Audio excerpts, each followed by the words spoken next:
get to play on a WNBA team because I say it's a WNBA team. I'm using parafiction, which is this like contemporary art framework where something's like almost the truth, I guess, to give myself the authority to say that I play pro basketball. So the Miami VIS is my expansion team. I get to like go play pickup and find the other one girl in the gym playing with the guys and being like, I have a team to play with us. We have a partnership with them where we get access to the gym weekly and we host open runs for women in the community.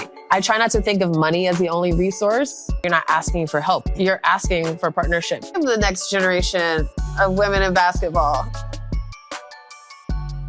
Business of Basketball, the platform originated from me, a former Division I basketball player who was curious about what are other opportunities in or adjacent to the game of basketball. So I met Janine. We were at the 3-on-3 Red Bull tournament. We connected and she was like, I know somebody that's dope that you can interview. So we set this up and I'm excited for it. Here we are. Let's get it. So again, Misha Horsey, the host of Business of Basketball. Najja, thank you so much for being here. I appreciate you. I saw some really cool pictures of you, like you were outside of your van that you lived in, which we'll talk about. Okay. But that was the first thing where I was like, you're very interesting, but also a risk taker from that. Because I look at myself like, I can never live in a van. Yeah. But there's probably so much that you probably discovered from that moment. Yeah, and I love when people describe someone as interesting because you never know. Like, I was like, wait, do you like me or no? Yes. Like, okay. That is 2 thumbs up. I like you for sure. I was like, interesting. You know, whenever someone says, like, I don't think I could ever have lived in a van, I say the only thing I missed was washer and dryer in my apartment. Like, going to the laundromat kind of sucks. Yes. But being able to have total autonomy and control over the design and function of my living space that's freedom for me. Yeah. So I've done that twice, once in a box truck and another time in a Sprinter van. But yeah, it's given me the flexibility to pursue whatever I want to do because the overhead of my life is much lower, not paying rent. That's real. So for people meeting you for the first time, what would be the most important thing they should know about you that contributed to what you've accomplished thus far? I'd say both of my parents are artists. So I think that's informed a lot in terms of what I think is possible and what you're allowed to pursue and the ways you're able to go about it. Yeah. They're both musicians. So. Yeah. So they almost gave you permission for that freedom of expression. Totally. That's awesome. So you obviously were a basketball player. Did you play at the college level? I played Division II at a small school called Pfeiffer University near Charlotte. Anybody? I don't know. Any North Carolina people? Yeah, okay. So I played a few years. I think a lot of folks have had experiences with organized sports where a coach or the demands of the job made you question whether you loved it or not. And that was a lot of my college experience. And so it's taken me fast forward 15 years, you know, I'm about to be 40 years old, being like, what? I am a hooper still. Yeah. And I'm playing again like I did in my 20s, you know? Yeah. Cause I believe I read somewhere that there was a moment where you tried to avoid, I guess, being around or adjacent to basketball. Was a specific moment that led you to that point? Well, I think as an artist, I was concerned that my practice would be put into a box, a very commercial, surface level sports box. And so I didn't really talk about that part of my identity much in my practice. And during the pandemic, I gained a ton of weight. And I was like, who is this girl in the mirror? I got to get my shit together. Yep. And I started working out again. And so riding the bike turned into lifting weights, turned into playing like half court, turned into playing full court, you know? And I was like, let me do this thing that I love to do, that my body remembers how to do as a way to take care of myself. Yeah. And was that the birth child of Miami VIS? And that is just kind of how we got to the Miami VIS. Tell me about it. Yeah. So I'm using parafiction, which is this like contemporary art framework where something's like almost the truth, I guess, to give myself the authority to say that I play pro basketball. Right. So the Miami VIS is my expansion team. I get to perform the role of like first person off the bench. I'm not the star. We're not going to pretend like, okay. But like, I get off the bench. I get to play on a WNBA team because I say it's a WNBA team. I get to be a general manager and I get to like go play pickup and find the other one girl in the gym playing with the guys and being like, I have a team, come play with us. And so in this practice, it's been exciting to be like, how would I do this differently if I were in this position? And so that's the Miami VIS is like, it's just this performance where I get to say I am doing what I always dreamed of doing. And then do you plan to hopefully maybe get investors involved? Or I know we talked, offline about aspirations for what this could turn out to be.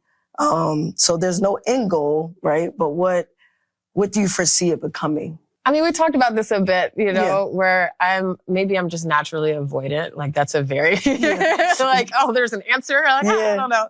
Yeah. Cause I think we've already become, like we are doing the thing. And that's what art and imagination allows you to do is like, oh, I don't have to jump these hurdles. I don't have to play these politics. It's like this project is real. Yeah. And so some of the things that I imagine being possible because it's real are like, those exhibition games that happen at the beginning of the season. Why can the Miami VIS not play the Atlanta Dream, as an exhibition game? Yeah. We've had a few girls on our roster who used to play pro, who've like come back home and they're like, I live a real life now. They're playing overseas again. Like playing with us gave them the thought that like, oh, I still got a little juice in me. Right. Yeah. So I think that there's a way that this art project can become a medium for people to pursue the dream for real. Yeah. So that's, something that I want to consider. That's awesome. And then what did it take to start it? Like it's not really a startup, right? But like there's things involved and people that you pick to really bring this to fruition. So what was that process like?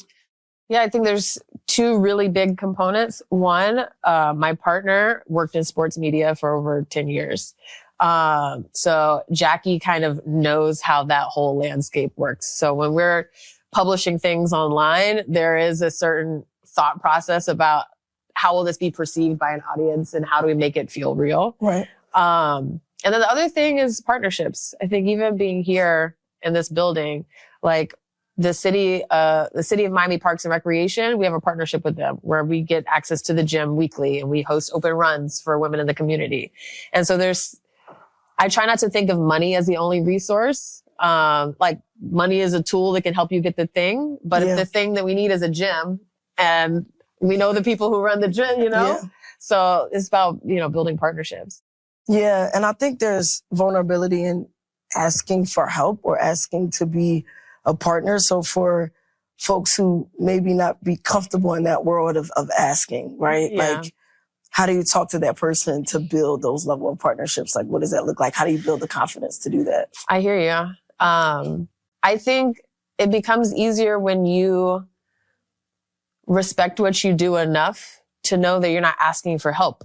You're asking for partnership, like you're bringing something that's worth something. So this isn't like me trying to get a handout. This is proper collaboration. Yes. Nobody's in here, like nobody's staffing the gym. This is a public resource. We can support you in getting people in here. Yeah. So yeah. That's awesome. That's a gym too. I love that. I felt that in my heart. I'm like, yes, you are absolutely right about that. You also did some work with, in conjunction with another organization where you brought your art to a basketball court. Mm-hmm. Can you talk a little bit about that organization and how that partnership came to fruition? Yeah, you guys should all look up Project Backboard. They're a really dope organization, and they've been commissioning contemporary artists to renovate public basketball courts for over 10 years now. And so through a chain of events where they had a funder that wanted to do a court in Miami, I was contacted. Just like, are you interested? And I was like, of course. I've been following your work for so long. It would be so cool to do something with you guys. So yeah, there's a park in the city of Miami called Legion Park, where I've painted a mural on the 2 public outdoor courts there.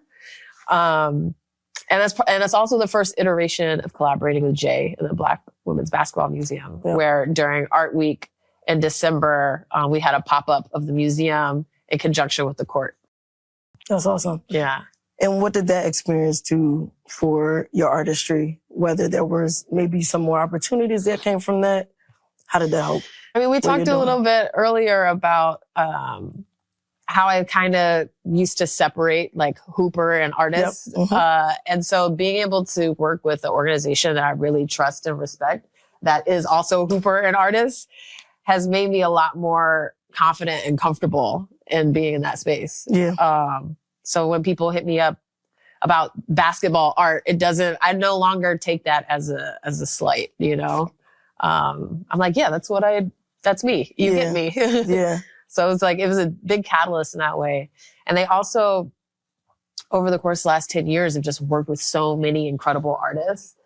They've worked with Faith Ringgold's estate. They've worked with the Andy Warhol Foundation.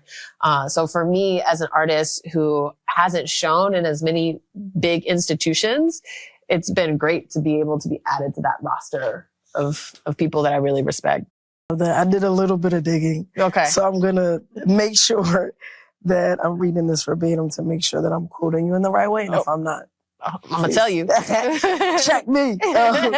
So I read that you mentioned art practice uses drawing, text, and sound to explore the intersections of queer identity, the body and movement, Black culture, and familiar relations, both personal and communal. Tell me more about the art you produce and the ways you've been able to explore these different topics and messages. Okay. Did I get it right? That's totally right. That's me in a nutshell. Awesome. My work generally is this kind of abstract mark making. And when I first started sharing these drawings, I kind of thought about them as a stream of consciousness kind of journal. It's just like, you know, or a doodle, if you will, kind of thing, right? And so I was trying to translate what those marks meant. A lot of times that would turn into poetry. And over time, I started to see them as kind of like these abstracted remnants of memory, where it's like, oh, this is your cutting here and someone's setting a screen and you're curling off. You know, it's like maybe these are plays that I was drawing when I was 12 over and over again that have shifted. I mentioned that both my parents are musicians. And so there's definitely like a lyricism to how the marks move. And so I started to think about how like these marks that maybe are abstractions of plays, could be choreography to these sounds that I heard. And that's also how I understand my relationship to community, to teammates, to family. And so it's kind of the intersection of all these things. I don't know if this sounds good. I'm like really winging it right now. Is this making sense? I don't know. But like, that's what I enjoy about my practice is that I'm learning about myself as I make the thing. I'm responding to it and trying to translate it. And those are kind of that's what I've gotten so far. Thank you for tuning in to the Business of Basketball. I really, really appreciate your support. When I looked at our analytics, I realized that 95% of people who watch our episodes are not subscribed. And so in order to have bigger guests, continue our amazing production that we put on for you, we need you to subscribe. So look at our past episodes, share them with a friend, like, comment, subscribe to our channel. It only helps us get bigger and better for you. Thank you so much. So our podcast is, about the behind the scenes, right? Like working in or adjacent to basketball. This experience, the Unrivaled experience, there's so many positions and things that people have contributed to make this happen. And I remember when we were talking yesterday about a specific moment at you in basketball when you were younger, when you were a ball kid at Duke. Can you tell everyone about that experience? Of all the things we talked about. I know. That's the one. You had to tell my most embarrassing memory. There were some gems in there, though, I believe. Well, hopefully we run into Dawn Staley or Lisa Leslie and we'll see if they remember. See what I'm doing? I'm manifesting this whole situation for you right now. But yeah, I grew up in Durham, North Carolina. I was a ball kid for the Duke women's team since who knows. And it must have been like the 95, 96 season, because the Olympic team was scrimmaging college teams to prepare for the Atlanta Olympics. So I'm sitting baseline. I'm like either looking for my parents or my friends or something. I'm not paying attention to the game. And the ball goes flying out of bounds, hits me upside the head. I hear all of Cameron Indoor Stadium at the same time be like, yeah. And next thing I know, Lisa Leslie and Dawn Staley are like touching my face, making sure I'm okay. And I'm just so embarrassed, right? Yeah. So I've been waiting for the chance to ask them if they remember that or if I'm making it up. Maybe this is also another foggy memory. I don't know. And I mentioned, yeah. I mentioned that moment because and I don't know if you knew in the moment, but just the experience of seeing just behind the scenes work. Did you realize it at that time? And if not at that time now, like how much do you appreciate now all the small details that go into something like that? I had no idea how much access I had. Right. Because you're a kid, nobody's like checking for the things, and I worked with the team. I would be in the locker room. Like I knew all the coaches. And I think that's a part of the reason why as an adult, I'm like, why don't we have those things? Right? Yeah. Like it's all the kids get the stuff. Like they're doing the clinic right now. It's like, no, I want to go have a beer with the girls later. Like get out of my way, And so there is so much happening behind the scenes to produce the thing, to train for the things, that I still want to be a part of my life. And I think the other adult women in sports want to be a part of their life, but there's a gap in that opportunity. Whatever, I'm about to start rambling and like going off. No, I love this. I'm here for all of it because it's your story, and the beauty of storytelling is like there's no right answer. It's your experience, and we get to appreciate that, learn from your story. Yeah.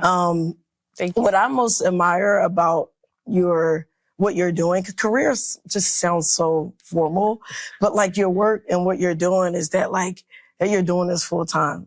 And for somebody like me who has a lot of experience in sports and business, I still work, right? A 9 to 5. So seeing your story and just understanding like you took the risk, you were confident in yourself to say, I'm an artist and I'm going to do this full time. How did you find that confidence? And what was that transition going into full time? Like, were there any challenges, hardships? Yeah, moments? Of course. Yeah. But I think, to me, it's like, you ever been so broke that you're like, I'm just going to be eating ramen noodles for a little bit. And then all of a sudden that check you were waiting on for 3 months comes on that last day when you have 12 cents, Yeah. And so I feel like that's a lot of what, my path has been, is just like, trusting that the sun is going to come up tomorrow. Like, I'm going to figure it out. Yeah. And so there's a kind of sustainability that some people like, which is like a consistent paycheck. Yeah. I understand. I also don't have kids. I don't have a mortgage. I have the luxury of like certain, responsibilities I don't have to take care of. But for me, what's more sustainable is knowing that I'm doing what I want to do every day. Mm-hmm. So that always trumps the fear of how am I going to get this paid for? That's real. There a memorable moment that affirmed that what you are doing, the work that you're doing and the impact, like that affirmed that this is exactly where I'm supposed to be and what I'm supposed to be doing? I had, I'm glad that I remembered this. I was visiting home, in North Carolina. I was at my mom's house and I was like cleaning up some stuff. And I found a drawing of me, which was a basketball card. And it was like me dunking in a LA Sparks jersey, 1997. And I think about the last exhibition that I did, I drew like 400 different cards, which were my mark making. And was organizing as a memory tool. Yep. And then I go home and I find this card that I drew in 1997. And I was like, oh, I'm doing the same thing I was always doing. And so, yeah, that was affirming. There's always those moments where you look back, whether on your journey or your childhood, and be like, oh, like for me, I always was curious. Like when I was younger, a friend of mine or a family member was like, when I babysat you, all you did was ask, but why? Because I said so, but why? Right? So like those are the moments where you don't recognize it was always in you. So yeah, I definitely feel you on that for sure. There's a part in the show where we do like a quick picks. Okay. So it's you like didn't tell me this. This is the surprise. Okay. So and there's no right answer. Okay. No right answer. So feel no pressure to be right. So, WNBA game or women's open run? WNBA game. Tell me more. Oh, that was fast. And I have to like. Yes, you do. Cause you were sure. I hoop every day. Yeah. And I live in a city that doesn't have it has my team. Yes. We have a franchise. But yeah, like I go to Atlanta most often to see games. So yeah, if I can add more to the schedule, I'm picking that. I love it. Who is or was the most influential women's basketball player in the W? In the W? Yep. Cynthia Cooper. Like, you still see people raising the roof. Yeah. Like, yeah, Cynthia Cooper. Nice. Yeah. Awesome. It's the finals. Women's Final Four. Let's say UConn and South Carolina are in the finals. Who are you picking and why? This year? This season? Yep. Who are you picking? It's hard to not pick UConn the way they are kicking everybody's ass this year. Like, it's bad. Yeah. I mean, I'm going to say SC because of Philly, Dawn Staley. I'm rocking with her all day. I respect it. Okay. So finish this sentence. Okay. I'm grateful for the game of basketball because it taught me how to make friends. Make friends. Yes. Basketball community is everything. I love that. Yeah. So I wanted to make sure that I left some time for everyone to ask some questions. Thank you for your time. You're amazing. And I love what you're doing. If anyone has any questions that you have while listening to her story, this is your time. Yeah. How did you come up with the team name?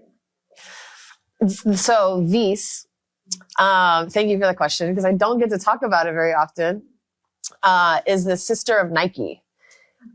So in thinking about like the team as an opportunity to do more like brand building and culture building in women's sports, I was like, okay, this is the sister of Nike. This is our version of like athleisure, sportswear, like kind of that whole thing. And in mythology, she moves in silence. She doesn't really talk. She's just about it. And she was the only one strong enough to tie Prometheus to the rock. So that's the story that she's in most regularly. I can't remember. She's called VIS in like Roman. In Greek, it's a different name. I can't remember. But anyways, she's a strong, badass bitch. They don't have to talk about shit. So, yeah. A little bit. Did you live in you said a box truck and then the what's your name? With your partner? So two of you? So listen, the box truck, I was with a partner. We broke up after 5 years and in a manic craziness, I built a whole new house, which like was very good for my spirit. So it was a much smaller van just for me. Yeah. And I was thinking the same thing. Like, how could that work? You're like, hold on, wait, we got to rewind, y'all. Like, hold on. Yeah, I love it. So where do you do your art? Like studio? Do you have your own studio? Yeah, so there's a big studio complex in Miami called the Bakehouse. It was formerly a Merita bread factory that was converted by artists in the 80s. And there's about 65 artist studios in the building. So I have a studio there. Lucky to be able to also kind of work in community in that way too. So what are some of your hopes for the next generation of women in basketball? Yeah, so this is my tangent that I'm going on with the VIS, is that like I am the next generation of women in basketball. Like we're still hooping. Like when I go to a lot of you guys play football, right? I don't know if when you go and throw the ball around, you go to the park. When I go to the gym, I see 40, 50, and 60-year-old guys playing basketball together religiously, you know, making friends, building community, building good habits, taking care of each other. And I don't think that there is as frequently the same space for women. And so like, that's what I see the next generation of women's basketball looking like, is that we give ourselves the permission to do the thing that we love to do. Like we don't have to be at home taking care of the kids or doing all this. No, like I'm making time to go hoop. Yeah. How do you feel like you and other women like you push that into the next generation after you? Because we're all still in our prime. I don't think that there is a thing where crime really exists. Totally. You're always evolving. You're always being a better version of yourself every day. How do you guys push that into the next generation after you? Totally. I think, and you kind of used the language of startup earlier. Yeah. And when I think about like the market opportunity for our open runs and the number of girls and women who play basketball in high school or even through college that have the space to play organized basketball afterwards is so small. I think like I did the math. It's like less than 1% of girls who play basketball in high school play afterwards. Like it's insane. So they think that like, that's it for me. Like I didn't go pro, or I'm not playing D1. Like my career is over. And so I love playing against somebody who's 23 years old who thinks that like their knees hurt now. I'm like, girl, you're good. You're like, you got time. Like, and you're going to get better. And like, you're going to get to know your body better. You're going to be able to get stronger faster. Like that's been really exciting for me, like lifting and riding my bike and being like, oh, I see my body changing. Like you can, I appreciate that question because that happens a lot where, I'll be in a game and I'll be like, I'm the same age as your mom.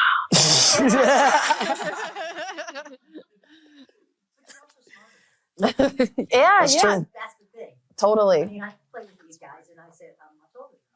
And I'm like, I'm a better athlete now. Oh, that's right. Up here too. Yeah. Yeah. It's like, oh, there's a brain element. Yeah, that's real. Yeah, 100%.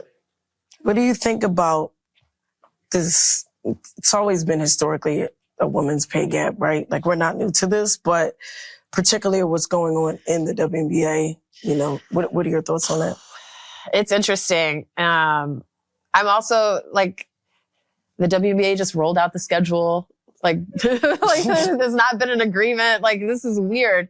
But yeah, I think that what has held the conversation back the most is the way that the media has tried to explain it for the women, which is like, why do you think you should be making the same thing as LeBron? And like, nobody is saying that. Right. And I think that a fair revenue share is not too much to ask. You know, the math, if the math works in all these other leagues, there's been a huge uptick, you know, no one's hiding the numbers, you know, so I don't understand why it's been so hard to find a compromise. But that is a part of what negotiating is. People want what they want. But yeah, I think pay the girls, period. That part. Yeah. Thank you so much. Thank you so much for your time. Thank you all for being here. You are officially a part of the first Business of Basketball live taping. So I have flyers for all of you. There's a high percentage of people who like watch the episodes on the channel but don't subscribe. So the show is better and I continue to keep paying them when I get subscribers. So support the show, support her work. Do you want to share your channels and your information so they can follow you? No, this is really cool. Thank you guys so much. Oh, what else? Like no and then like, yeah, no. You guys don't do that? Miami VIS That's us on Instagram. You can find us on YouTube, on TikTok. My name is Najja, Najja. My last name is Moon, like the moon in the sky. And yeah, you can find me on all the things. And I'm Misha Horsey. That wraps up another episode of The Business of Basketball. Thank you.